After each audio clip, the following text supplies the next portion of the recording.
The dust had barely settled on Thomas Sullivan's grave when his mother and brother arrived at the homestead with a lawyer, their faces hard as the Colorado rock that surrounded Pueblo. And Theresa Sullivan knew in that moment that grief was about to become the least of her troubles. She stood on the porch of the modest house she had shared with Thomas for 3 years, her black mourning dress already covered in the fine red dust that seemed to coat everything in this unforgiving territory. The summer sun of 1883 beat down mercilessly as she watched the trio approach, their boots crunching on the dry earth. Thomas had been dead only 5 days, killed when his horse threw him during a routine ride to check the cattle on the eastern pasture. 5 days, and already they were here. Mrs. Sullivan, the lawyer said, removing his hat with practiced solemnity that did not reach his eyes. I am afraid we have some difficult matters to discuss. Martha Sullivan, Thomas's mother, did not bother with such pleasantries. The older woman's mouth was pressed into a thin line of disapproval, the same expression Theresa had seen countless times during her brief marriage. This property belonged to the Sullivan family long before you came along, girl. My husband worked this land for 20 years before he passed it to Thomas. Thomas was my husband, Theresa said, fighting to keep her voice steady. This is my home. Was your home, corrected Gerald Sullivan, Thomas's older brother. He was a thick-set man with cold eyes that had never shown Theresa anything but contempt. The deed was in Thomas's name alone. As his closest blood relative, the property reverts to the family. The lawyer cleared his throat, unfolding a document. I am afraid Mr. Sullivan is correct.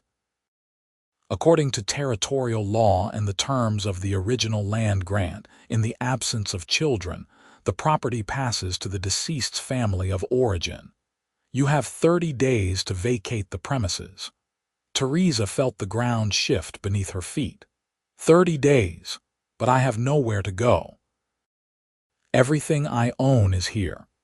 You may take your personal clothing and effects, the lawyer said, his tone suggesting he was being generous. The livestock, equipment, household furnishings, and structures all constitute part of the estate. That is not legal, Theresa protested. I helped build this life. I worked this land alongside Thomas. The chickens, the vegetable garden, the preserves in the cellar, those are mine. Martha Sullivan let out a harsh laugh. You have been here 3 years, girl. The Sullivans have been in Colorado territory for 2 decades. You brought nothing to this marriage but a pretty face, and now that Thomas is gone, you will leave with exactly what you came with. Nothing. Mother is being generous in allowing you to keep your dresses, Gerald added. Now, we will be returning in 1 week to take inventory of the livestock and equipment. I suggest you start packing. They left her standing there, and Theresa watched them disappear down the long road toward town, the lawyer's buggy kicking up clouds of dust that seemed to mock her tears. She sank down onto the porch steps, her hands shaking as the reality of her situation crashed over her. She was 23 years old, a widow, and about to become homeless. Her family was back in Missouri, 2 weeks' travel away, and she barely had the money for the train fare. Even if she could reach them, returning home as a destitute widow felt like admitting defeat. That evening she sat at the kitchen table Thomas had built with his own hands, staring at the wall. The house felt enormous and empty without him, filled with ghosts of the life they had planned. They were going to expand the herd, maybe build a larger barn, start a family. Now those dreams were as dead as Thomas himself. A knock on the door startled her from her dark thoughts. She opened it to find a tall man standing in the fading light, his hat in his hands. He had dark hair that needed cutting, sun-weathered skin, and gray eyes that held both intelligence and kindness. Mrs. Sullivan, he said, his voice low and respectful. I am Ryan Zimmerman. I worked with your husband sometimes, helping with the cattle drives and fence repairs. I heard about Thomas, and I am real sorry for your loss. He was a good man. Theresa nodded, not trusting her voice. She remembered Thomas mentioning Ryan, a drifter who did occasional work for various ranchers in the area. I also heard about his family coming by today, Ryan continued, his jaw tightening. News travels fast in a small town. What they are doing is not right, Mrs. Sullivan. It may be legal, but it is not right. There is nothing to be done about it, Theresa said quietly. The law is the law. The law is not always just, Ryan replied. But I did not come here to philosophize. I came to offer help. You are going to need a place to stay, and you are going to need work. My cousin runs a boarding house in town. She is a decent woman, and she has been looking for someone to help with the cooking and cleaning. The pay is not much, but it includes room and board. I already spoke to her about you, and she said she would be willing to meet with you. Theresa stared at him, surprised by this unexpected kindness from a man who was little more than a stranger. Why would you do this for me? Ryan was quiet for a moment, turning his hat in his hands. Because someone should. And because Thomas once told me that you made the best apple pie in Colorado territory, and that you had a strength in you that most people did not see. He was proud of you, Mrs. Sullivan. He would not want you to suffer because his family has hard hearts. Tears spilled down Theresa's cheeks before she could stop them. It was the first kind thing anyone had said to her since Thomas died. Thank you, she whispered. Thank you for telling me that. I will come by tomorrow with a wagon, Ryan said. We can move your things to town. Whatever they are trying to take from you, they cannot take your future. You will get through this. That night, Theresa barely slept. She lay in the bed she had shared with Thomas, listening to the coyotes howl in the distance, and tried to imagine a life beyond the next 30 days. Ryan Zimmerman's kindness had been unexpected, a small light in what felt like overwhelming darkness. She knew nothing about him beyond Thomas's occasional mentions of hiring him for difficult jobs, but something in his eyes had been honest and true. The next morning, Ryan arrived with a sturdy wagon and helped her sort through her belongings. He worked with quiet efficiency, never pushing her to hurry, giving her time to say goodbye to each room, each memory. When Gerald Sullivan arrived unexpectedly around noon, clearly intent on making sure Theresa was not taking anything of value, Ryan straightened to his full height and fixed the other man with a hard stare. She is taking her personal belongings, as agreed, Ryan said. Unless you want to be the kind of man who would steal a widow's clothing and keepsakes. Gerald's face reddened. This is family business, Zimmerman. It does not concern you. I am making it my concern, Ryan replied evenly. Mrs. Sullivan has lost her husband. Show some decency and let her grieve in peace. Gerald looked like he wanted to argue, but something in Ryan's stance made him reconsider. He left with a final warning about the inventory that would be taken the following week, and Ryan watched him go with disgust clear on his face. That man has always been trouble, Ryan said. Thomas told me once that Gerald had wanted this land for himself, that there had been bad blood between them since they were boys. Thomas never said much about his family, Theresa admitted. I knew his mother did not approve of our marriage. She thought he should have married someone from a more established Colorado family, someone with land and connections. I was just a Missouri farm girl who came west looking for a new start. Nothing wrong with that, Ryan said. Most people in Colorado came from somewhere else, looking for something better. That is the whole point of this territory. They worked through the afternoon, and by evening the wagon was loaded with Theresa's modest possessions. Ryan had insisted on taking more than just clothing, packing up her sewing supplies, her books, the quilt her mother had made for her wedding, and a few other personal items that held meaning. As the sun began to set, painting the Colorado sky in shades of orange and purple, Theresa took one last walk through the house. The empty rooms echoed with her footsteps. She touched the kitchen counter where she had rolled out countless pies, the windowsill where her herbs had grown, the door frame where Thomas had kissed her goodbye every morning. This had been her home, her sanctuary, and now it was just a structure made of wood and stone, already feeling foreign without the life that had filled it. "Ready?" Ryan asked gently from the doorway. Theresa nodded, squaring her shoulders. She locked the door behind her and handed the key to Ryan. "Would you make sure this gets to the lawyer? I will not give them the satisfaction of returning it myself." The ride into Pueblo was quiet, the wagon wheels creaking steadily as the sky darkened overhead. The town was small but growing, fueled by the railroad and the mining operations in the surrounding mountains. Gas lamps flickered to life along the main street as they passed through, and Theresa tried to imagine herself living here, working here, building a new life from the ashes of the old one.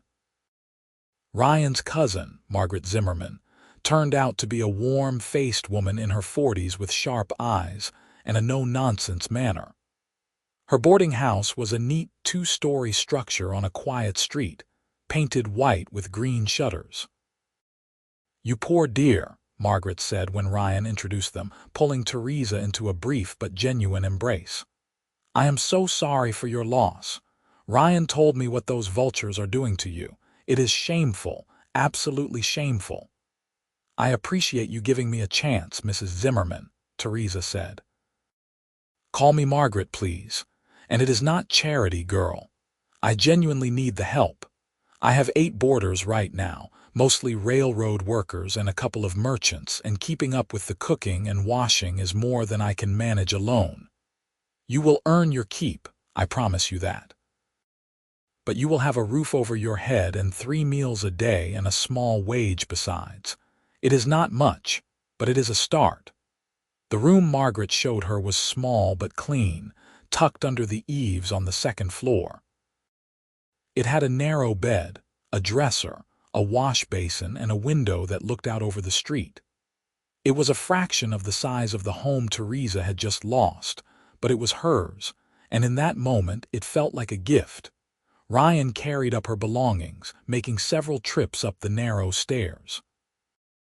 When everything was in place, he stood in the doorway, his hat once again in his hands. "I will check on you in a few days," he said. "Make sure you are settling in all right." "You have already done so much," Theresa said. "I do not know how to thank you." "No thanks needed," Ryan replied. "Just take care of yourself, Mrs. Sullivan." After he left, Theresa sat on the edge of the bed and finally allowed herself to cry properly, great heaving sobs that shook her entire body. She cried for Thomas, for their lost future, for the injustice of what his family had done. But beneath the grief and anger, there was also a tiny spark of something else. Hope, perhaps, or determination. She had survived losing everything once before when she left Missouri. She would survive this too. The next few weeks passed in a blur of hard work. Margaret had not exaggerated about needing help. Theresa was up before dawn every morning, helping prepare breakfast for the boarders, then spending the day washing linens, cleaning rooms, and starting preparations for dinner. The work was exhausting, but it was also a blessing. It left her too tired to dwell on her loss, too busy to sink into despair. The boarders were a mixed group, but mostly respectful. A few of them tried to flirt with the young widow, but Margaret shut that down quickly and firmly. "This is a respectable house," she announced at dinner one evening. "Mrs. Sullivan is an employee and a guest, and you will all treat her accordingly." Ryan stopped by regularly, always finding some excuse. He would bring fresh vegetables from a farmer he knew, or offer to fix a loose step on the porch, or simply check that everything was going well. Theresa found herself looking forward to his visits, to his quiet presence and steady calm. He never mentioned Thomas or the homestead unless she brought it up first, but he was always willing to listen when she needed to talk. One afternoon, about 3 weeks after she had moved in, Ryan arrived with unexpected news. "I heard something in town today," he said, sitting across from Theresa at the kitchen table while Margaret supervised dinner in the next room. "Your brother-in-law is selling off your livestock." Well, Thomas's livestock, the cattle, the horses, everything. Theresa felt a familiar ache in her chest. "I suppose I should have expected that. They wanted the land, not the work of running it." "He is selling it cheap, too," Ryan continued. "Below market value. I think he wants to convert everything to cash as quickly as possible." "Why are you telling me this?" Theresa asked, though not unkindly. Ryan was quiet for a moment, his gray eyes thoughtful. "Because I have been thinking. Gerald Sullivan does not want to work that land. He has his own place north of here. He just wanted to keep you from having it out of spite, but what if someone else bought it? Someone who would work it properly, make something of it." "Who would buy it?" Theresa asked. "And what does this have to do with me?" "I have some money saved," Ryan said slowly. "Not a lot, but enough. I have been working odd jobs around here for 5 years, living cheap, saving most of what I earn. I have been looking for a place to settle, to stop drifting. Your land would be perfect. It has good water, decent grazing, and a solid house." Theresa felt her heart constrict. "You want to buy my home?" "I want to buy what was your home," Ryan corrected gently, "and I want to offer you something in return. Come work for me as a housekeeper. I will pay you fair wages, more than you are making here. You know that land, you know how to work it. You could have your chickens back, your garden. It would not be the same as it was, but it would be something."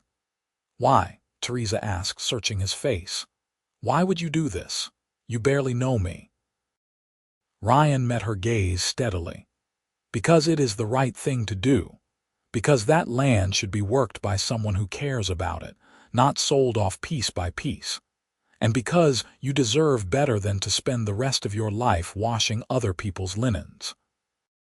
"Ryan is a good man," Margaret said from the doorway, startling them both. She had clearly been listening. "I have known him since he was a boy, and I can vouch for his character. If he says he will treat you fairly, he will." Theresa's mind raced. The thought of returning to the homestead was both painful and appealing. It would mean going back to the place where she had been happy, where every corner held a memory of Thomas. But it would also mean having a chance to rebuild, to work land she knew and loved. "I need time to think about this," she said finally. "Of course," Ryan said, standing. "Take all the time you need, but I am going to try to buy the property either way. The Sullivans do not deserve to profit from their cruelty, and I will not let that land go to waste." Over the next few days, Theresa wrestled with the decision. She talked to Margaret, who encouraged her to accept Ryan's offer. "You are a hard worker, Theresa, but you deserve more than this," the older woman said. "You are meant for land and sky, not cramped rooms and other people's dirt. And Ryan will treat you right. He is not the kind of man to take advantage." Finally, Theresa made her decision. She found Ryan at the livery stable where he was shoeing a horse for the owner. "I will do it," she said without preamble. "I will come work for you, but I have conditions." Ryan straightened, wiping his hands on his pants. "Name them." "I want my own room with a lock on the door. I want fair wages paid regularly. And I want it understood that this is a business arrangement. I am your employee, nothing more." "Agreed," Ryan said immediately. "You will have the main bedroom. I will take the smaller one, and I will draw up a contract if you want it in writing." "I would prefer that," Theresa said. 2 weeks later, Ryan completed the purchase of the Sullivan homestead. Gerald had been eager to sell, especially when Ryan offered cash. The transaction was completed quickly. with the lawyer who had delivered the eviction notice now handling the sale. Theresa was not present for the exchange, but Ryan told her later that Gerald had seemed smug, clearly thinking he had gotten the better end of the deal. "He does not know the value of what he sold," Ryan said as they drove back to the homestead together, Theresa's belongings once again loaded in a wagon. "But we do." Returning to the house was harder than Theresa had anticipated. Everything looked the same but felt different. It was no longer her home in the way it had been, but it was also no longer the place where her dreams had died. It was simply a structure, a piece of land, and what happened here next would be up to her and Ryan to decide. True to his word, Ryan gave her the larger bedroom and moved his few possessions into the smaller one. He had also purchased supplies in town, stocking the kitchen with flour, sugar, coffee, and other essentials. The livestock Gerald had not yet sold was back in the pastures, and Ryan had even managed to acquire some of Theresa's chickens from the neighbor who had bought them. "I thought you might want these," he said, watching as she scattered feed for the birds. "They are not much, but they are a start." They fell into a routine over the following weeks. Ryan was up before dawn, tending to the animals and working on repairs that had been neglected. Theresa cooked, cleaned, and began restoring her garden. They were careful around each other at first, polite and formal, but gradually a comfortable partnership developed. Ryan was easy to work with, never demanding, always respectful. He ate whatever she cooked with genuine appreciation, and he never entered her room or made her feel uncomfortable. In the evenings, they sometimes sat on the porch together, watching the sun set over the Colorado plains. They talked about small things at first, the weather, the cattle, plans for the next season. But slowly, the conversations deepened. Ryan told her about growing up in Kansas, about losing his own parents to cholera when he was 16, about drifting west looking for something he could not quite name. "I think I was looking for a place to belong," he admitted one evening. "Somewhere that felt like home. Have you found it?" Theresa asked. Ryan looked at her, and something in his expression made her heart beat faster. "I think maybe I have." Theresa found herself noticing things about Ryan she had not paid attention to before. The way he was always gentle with the animals, the quiet competence with which he handled difficult tasks, the sound of his laughter when something amused him. He was not handsome in a conventional way, but there was something solid and real about him that she found increasingly appealing. One afternoon in late autumn, a storm rolled in from the mountains, bringing cold rain and wind. Ryan had been working on reinforcing the barn roof, and he came back to the house soaked through and shivering. Theresa made him change into dry clothes and fixed him hot coffee laced with a bit of whiskey from the bottle they kept for medicinal purposes. "You are going to catch your death," she scolded, wrapping a blanket around his shoulders. "Worth it if it means we do not lose the roof," Ryan said, his teeth chattering. "That barn needs to last through the winter." "The barn is not more important than your health," Theresa said sharply, surprised by the fierceness in her own voice. When had she started caring so much about what happened to Ryan Zimmerman? He looked at her and something passed between them, unspoken but powerful. "Theresa," he said softly, using her first name for the first time. "I need to tell you something." "What is it?" "This started as me trying to do the right thing," Ryan said. "Helping you, buying this land, offering you work. But somewhere along the way it became something else. I look forward to seeing you every morning. I find excuses to be near you during the day. In the evenings, the best part of my day is sitting on that porch and talking with you. I know it has not been long since you lost Thomas, and I know you probably still love him. I am not asking you for anything you cannot give." But I needed you to know that my feelings for you have become more than just friendship or employer to employee. I care about you, Theresa, deeply." Theresa's heart was pounding. She had been trying to ignore her own growing feelings, telling herself it was too soon, that she was being disloyal to Thomas's memory. But hearing Ryan speak the truth out loud made her realize that she had been lying to herself. "I did love Thomas," she said slowly. "I will always carry a part of that love with me. But he is gone and I am still here. And you are right. This has become something more than a business arrangement. I care about you too, Ryan, more than I thought I could care about anyone again so soon." Ryan reached out and took her hand, his calloused fingers warm against hers. "I do not want to rush you. We can take this as slow as you need." "I have already lost so much time to grief and anger," Theresa said. "I do not want to lose more by being afraid of what I feel." He leaned forward slowly, giving her time to pull away, and kissed her gently. It was soft and tentative, nothing like the passionate kisses she had shared with Thomas, but it held a sweetness and promise that made her breath catch. When they pulled apart, Ryan was looking at her with wonder and hope.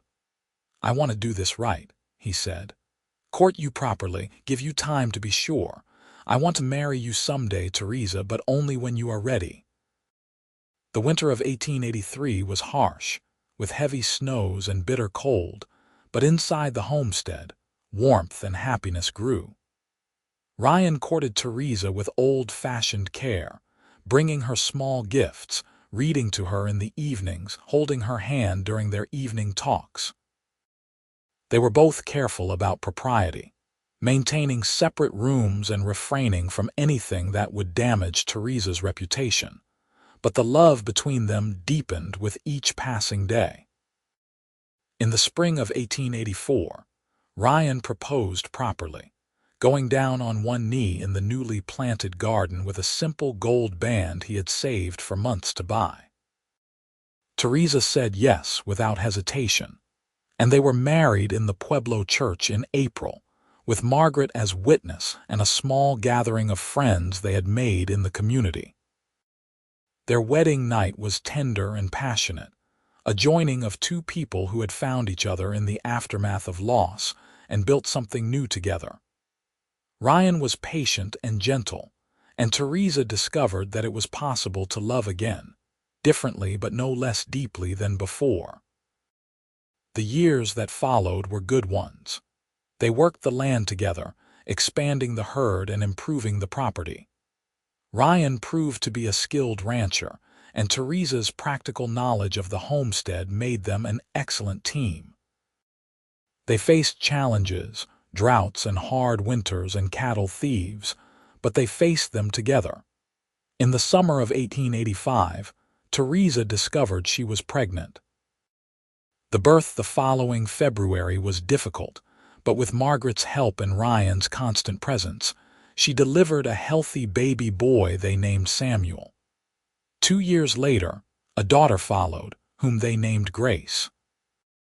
Watching Ryan with their children, seeing the gentle love and fierce protectiveness with which he treated them, Theresa fell in love with him all over again.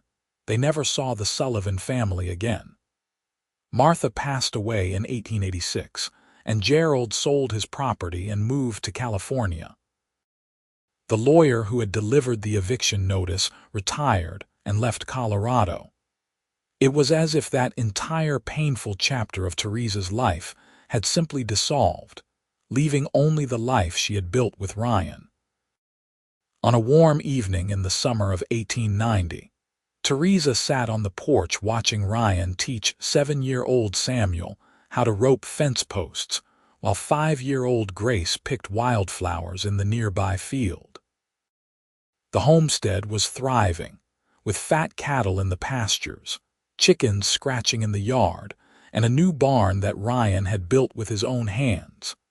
The vegetable garden was lush and green, and Theresa had already put up dozens of jars of preserves for the coming winter. Ryan caught her eye and smiled, that slow, warm smile that still made her heart skip a beat after all these years. He said something to Samuel and then walked over to the porch, sitting down beside her and taking her hand. "What are you thinking about?" he asked. "How different my life is now from what I thought it would be," Theresa said. 7 years ago, I stood in this spot and thought my life was over. Thomas was dead, his family had taken everything, and I had nothing. "You had yourself," Ryan said. "Your strength, your courage. That was always enough." "I had you," Theresa corrected. "You gave me back everything they tried to take, not just the land or the house, but hope, a future, a family." "We gave each other those things," Ryan said, pulling her close. "I was drifting before I met you, existing but not really living. You gave me a purpose, a home. You gave me love." Samuel called out, successfully roping a post, and they both laughed and applauded. Grace came running up with a fistful of flowers, presenting them to her mother with the serious pride of a child offering treasure. Theresa took them and kissed her daughter's forehead, breathing in the scent of wildflowers and sunshine. That night, after the children were asleep, Ryan and Theresa lay in bed together, her head on his chest, his arm around her shoulders. They talked about plans for the next season, about possibly buying the adjacent property that was going up for sale, about Samuel starting school in the fall. "You ever think about what would have happened if I had not come to your door that day?" Ryan asked. "Sometimes," Theresa admitted. "I think I would have survived somehow. I would have found a way. But I am grateful every day that you did come, that you cared enough to help a woman you barely knew. I think I knew from the moment Thomas first mentioned you that you were someone special," Ryan said. "He used to talk about you with such pride and love. I envied him that. And when he died, when I heard what his family was doing, I just knew I could not stand by and let it happen." "Do you think he would approve?" Theresa asked softly. "Of us, I mean." "I think he would want you to be happy," Ryan said. "And I think he would be glad that the land he loved is being worked by people who care about it, that his widow was not left alone to face the world. Yes, I think he would approve." Theresa lifted her head and kissed him, a long, slow kiss that held 7 years of love and trust and partnership. "I love you, Ryan Zimmerman. I love the life we have built together." "I love you too, Theresa Zimmerman," Ryan replied, holding her close. "Forever and always." Outside, the Colorado wind whispered through the grass, and somewhere in the distance, a coyote called to the moon. The homestead stood solid and strong, sheltering the family that had made it a true home. The Sullivans had tried to take everything, to leave Theresa with nothing, but they had failed. She had found love again, had built a new life from the ruins of the old, and in doing so had discovered that she was stronger than she had ever imagined. The years continued to unfold with both challenges and joys. In 1891, Ryan and Theresa successfully purchased the adjacent property, expanding their ranch significantly. The work was demanding, but they hired seasonal hands during busy times, and Ryan's reputation as a fair and honest employer attracted good workers.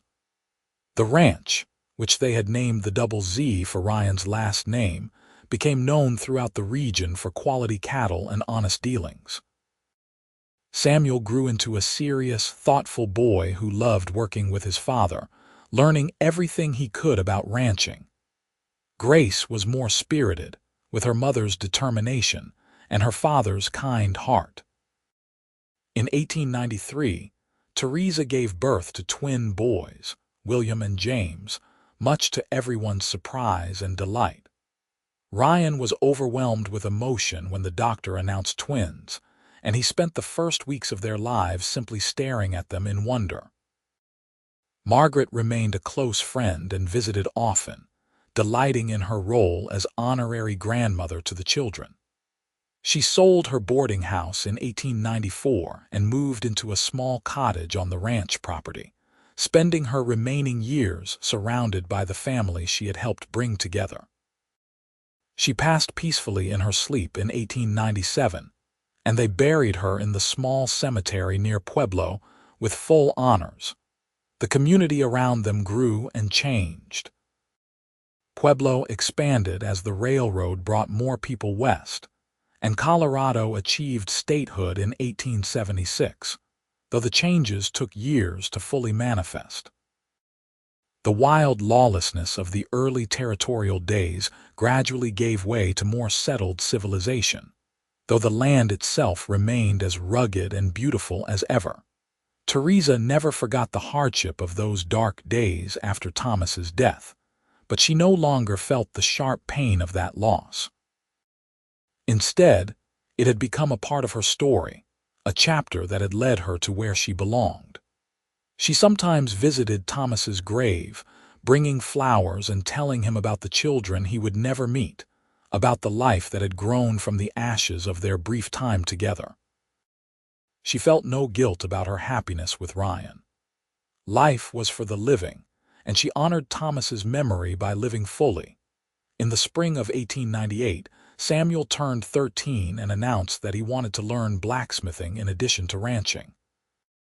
Ryan arranged for him to apprentice with the blacksmith in Pueblo several days a week, proud of his son's industriousness. Grace, at 11, showed a talent for horse training that surprised everyone. She had a natural gift for understanding the animals, and Ryan began teaching her more advanced riding and training techniques. The twins, now 5 years old, were a constant source of chaos and laughter around the homestead. William was adventurous and bold, always climbing too high or running too fast, while James was quieter and more careful, often the voice of reason that kept his twin from complete disaster. Theresa had her hands full managing them, but she would not have traded the exhausting joy of motherhood for anything. One evening in late summer, as the family sat around the dinner table, Samuel asked about how his parents had met.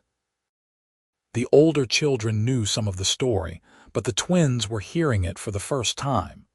Theresa and Ryan exchanged glances, and then Ryan began to speak.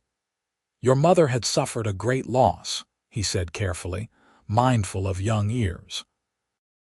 "And some people who should have helped her instead made things very difficult. I was just someone who saw someone in need and tried to do what was right. Papa bought the ranch so Mama could stay," Grace added, having heard the story many times. "He was a hero." "I was not a hero," Ryan said, shaking his head. "I was just a man who recognized something precious when he saw it. Your mother could have survived without me. She is the strongest person I have ever known. But I am grateful every day that I got to be part of her life, part of all your lives." "Tell us about the first time you knew you loved each other," Samuel said, in that way teenagers have of being both embarrassed by and curious about their parents' romance. Theresa smiled, remembering. "For me, it was one day in the autumn after I came back here. Your father had been working in the rain all day, and he came in soaked and cold. I realized as I was fussing over him that I cared deeply about what happened to him, that my life was better with him in it. That was when I knew. I think I knew the first time I saw her smile after everything she had been through," Ryan added. "It was just a small smile over something silly, I do not even remember what, but it lit up her whole face. I realized I would do anything to see that smile every day for the rest of my life." The children groaned good-naturedly at the sentiment, but Theresa could see the pleasure in their faces. Children needed to know they came from love, that their parents chose each other and chose to build the family they were part of. After dinner, while Theresa supervised the twins' bath time and Grace practiced her reading, Ryan and Samuel walked out to check on a mare that was close to foaling. The evening air was cool and pleasant, carrying the scent of sagebrush and grass. "Papa," Samuel said as they walked, "do you ever wish things had been different? That you had met Mama some other way. Ryan considered the question carefully.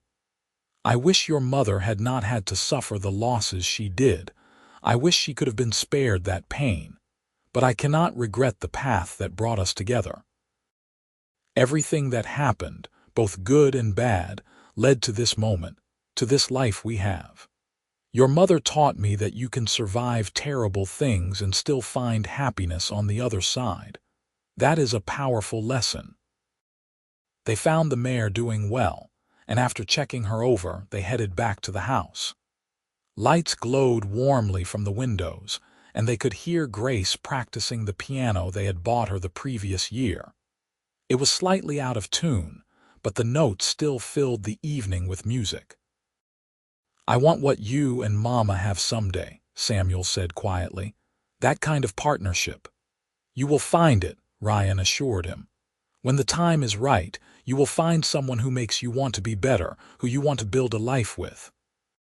Just make sure you choose someone strong and kind, someone who will stand with you through hard times. Inside, Theresa was settling the twins into bed, reading them a story about a brave knight and a clever princess. William was already half asleep, but James listened intently to every word. When she finished and kissed them both good night, she found Ryan waiting in the hallway. Are you happy? He asked, pulling her close. Completely, Theresa said without hesitation. Are you? More than I ever thought possible, Ryan replied. They stood there in the dim hallway, holding each other, listening to the sounds of their home. Grace's piano playing, Samuel moving around in his room, the twins' soft breathing, the creak of the old house settling. This was what the Sullivans had tried to take from her, Theresa thought. Not just the building or the land, but the possibility of home, of family, of future. But they had failed, because these things could not be taken by legal documents or stolen through spite. They had to be built, day by day, through love and work and commitment. The years rolled on, bringing new seasons and new changes.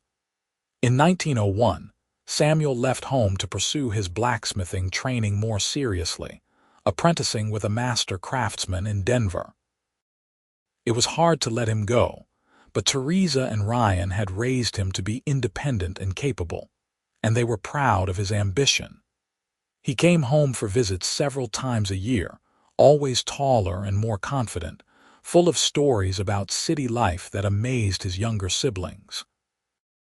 Grace took over more of the horse training operation, developing a reputation for her skill.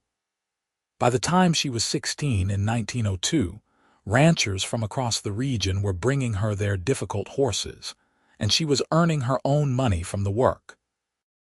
She was beautiful and talented, and Ryan had to chase away more than one would-be suitor he deemed unworthy of his daughter. She is only 16, Ryan protested to Theresa after sending away yet another young rancher. She is too young to be courted. She is the same age I was when I met Thomas, Theresa pointed out gently. We cannot keep her young forever, my love. We can only teach her to choose wisely. The twins grew into handsome boys with different interests. William wanted to be a rancher like his father, while James showed an aptitude for numbers and business that suggested he might handle the financial side of the operation someday. They worked hard alongside their parents, learning the value of the land and the importance of treating it and the animals with respect. In the spring of 1905, when Theresa was 45 years old and Ryan 42, they stood together on the same porch where her old life had ended and her new life had begun. 22 years had passed since that terrible day when the Sullivans had come to claim the property. Now the ranch sprawled across more than 1,000 acres, the house had been expanded and improved, and a second barn stood next to the first. The cattle herd was strong and healthy, and the family name Zimmerman was respected throughout Colorado. You remember what you said to me that first day? Theresa asked. When you came to offer help, I said Thomas told me you had strength that most people did not see, Ryan recalled, and that you made the best apple pie in Colorado territory. Theresa laughed. I still make a pretty good apple pie. The best, Ryan agreed. But I was wrong about one thing. Thomas said people did not see your strength, but I saw it. I saw it from the very beginning. You saw me when I felt invisible, Theresa said. When I felt like I had been erased from my own life, you saw me and you helped me see myself again. Samuel came home that summer with surprising news. He had met someone, a young woman named Alice who worked in a bookshop in Denver. He was clearly smitten, and when he brought her to the ranch to meet the family, Theresa and Ryan understood why. Alice was intelligent and kind, with a quick wit and genuine warmth. She was not intimidated by the hard work of ranch life and pitched in enthusiastically during her visit. She is wonderful, Theresa told Samuel as they stood watching Alice help Grace with the horses. I am happy for you. I am going to ask her to marry me, Samuel confided. I wanted to make sure the family approved first. We approve wholeheartedly, Ryan said, coming up behind them. When are you thinking? Next spring, if she says yes, Samuel replied. I would like to be married here at the ranch, if that is all right. The wedding took place in April 1906, with the whole community invited to celebrate. The ranch house was filled with people, music, and laughter. Theresa watched her eldest son marry the woman he loved, and she felt her heart overflow with joy. This was what she and Ryan had built, not just a successful ranch but a legacy of love and family. Grace met her future husband at Samuel's wedding. He was one of Alice's friends from Denver, a veterinarian named Daniel Crawford who was kind to animals and had eyes only for Grace from the moment he met her. They courted for 2 years before marrying in 1908, and Daniel joined the ranch operation, his veterinary skills proving invaluable to their growing cattle operation. The twins both fell in love as well. William married a local rancher's daughter named Martha, a capable woman who could ride and rope as well as any man. James married Elizabeth, a school teacher who brought culture and education to the expanding family. One by one, the children built their own homes on the ranch property, creating a compound of family that stretched across the land. Theresa and Ryan became grandparents many times over. By 1915, they had 12 grandchildren ranging from newborn to 9 years old, and the ranch echoed with the sounds of children playing and growing. They built a larger house in 1910, one spacious enough to accommodate family gatherings, but they kept the original homestead intact, a reminder of where everything had started. On a quiet evening in the fall of 1920, Ryan and Theresa celebrated their 36th wedding anniversary. They were both in their 60s now, their hair gray and their bodies bearing the marks of a lifetime of hard work, but their love had only deepened with the years. They sat on the porch of the original house, which they still visited often, watching the sunset paint the Colorado sky in brilliant colors. If I could go back, Theresa said softly, to that day when I was standing here alone thinking my life was over, I would tell myself that the best part was still to come. That loss does not mean the end of hope. I am grateful for every day we have had together, Ryan said, holding her hand. Every sunrise, every challenge we have faced, every moment of joy. You made me a better man, Theresa. We made each other better, Theresa corrected. That is what love does. They sat in comfortable silence as the stars began to appear overhead, the same stars that had watched over them for nearly 4 decades. The ranch was quiet at this hour, the work of the day done, the family settled in their homes. It was peaceful and perfect. I want you to know, Ryan said suddenly, that if something happens to me, this land is yours. I had the lawyer draw up papers years ago. Everything is in your name too. No one will ever be able to take it from you again." Theresa felt tears prick her eyes. After all these years, Ryan still protected her, still made sure she would never face the vulnerability she had experienced when Thomas died.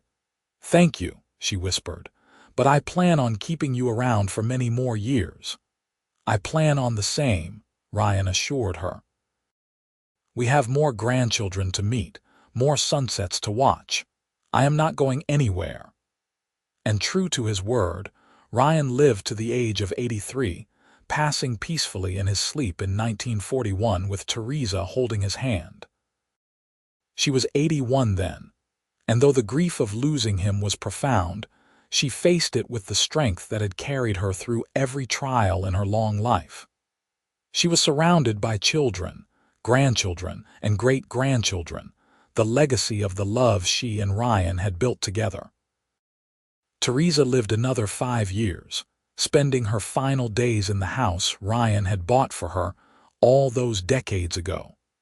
She sat on the porch often, remembering the young widow who had lost everything and the cowboy who had made sure she had all she needed. She thought about the two great loves of her life, Thomas, who had shown her joy and possibility, and Ryan, who had shown her resilience and hope. When she passed in 1946, at the age of 86, she was buried next to Ryan on a hill overlooking the ranch, with a view of the mountains and the endless sky. The Double Z Ranch continued to thrive under the management of her children and grandchildren, a testament to everything she and Ryan had built together. The story of how Theresa Sullivan had lost everything and been saved by the kindness of a cowboy named Ryan Zimmerman became family legend, passed down through generations. It was a story about injustice overcome, about love found in the aftermath of loss, about two people who built something lasting from the ruins of tragedy. And on quiet evenings when the wind whispered through the Colorado grass and the stars blazed overhead, it almost seemed like you could see them still, the widow and the cowboy, sitting together on that porch, watching over the land and the family they had created, forever bound by a love that had proven stronger than any hardship, deeper than any loss, eternal as the western sky itself.